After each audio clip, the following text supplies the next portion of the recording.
জয়রাম।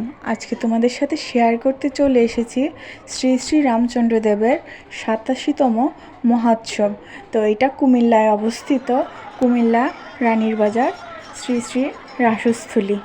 তো এখানে খুব বড় উৎসব হয় ৪ দিন ব্যাপী। তো উৎসবটা শুরু হয়েছে সোমবার অধিবাস দিয়ে।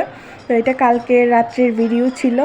কালকে রাত্রে আমরা ঘুরতে গিয়েছি, এই তো ঠাকুরের মন্দির, তারপরে যে এখানে কীর্তন হচ্ছে। আর দেখো কত কত মানুষ, হাজার হাজার মানুষ হয় এখানে। তারপর আমরা প্রসাদ পেয়েছি, তারপর কিছুক্ষণ সময় মেলাটা ঘুরেছি, অনেক সময় কাটিয়েছি সেখানে বসে। তো দেখে নাও তোমরা, এই যে আমার বাবা মা মেজো বোন সবাই গিয়েছি আমরা, ছোটো বোন আসেনি, আজকে আসবে। তো এই তো দেখো কত কত মানুষ। তো আমরা অনেক মজা করেছি, এই তো মেলা ঘুরতেছি।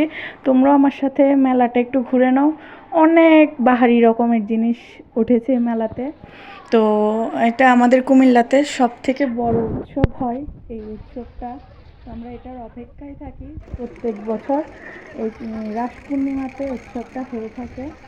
তো আমার সাথে সাথে তোমরা একটু ঘুরে নাও মেলাতে। তো কেমন হয়েছে অবশ্যই লাস্টে কমেন্ট করে জানাবে আমার মেলাটা দেখতে কেমন ছিল। তো এই তো অনেক খাবার আইটেম ওঠে, তারপর জিনিসপত্র ওঠে।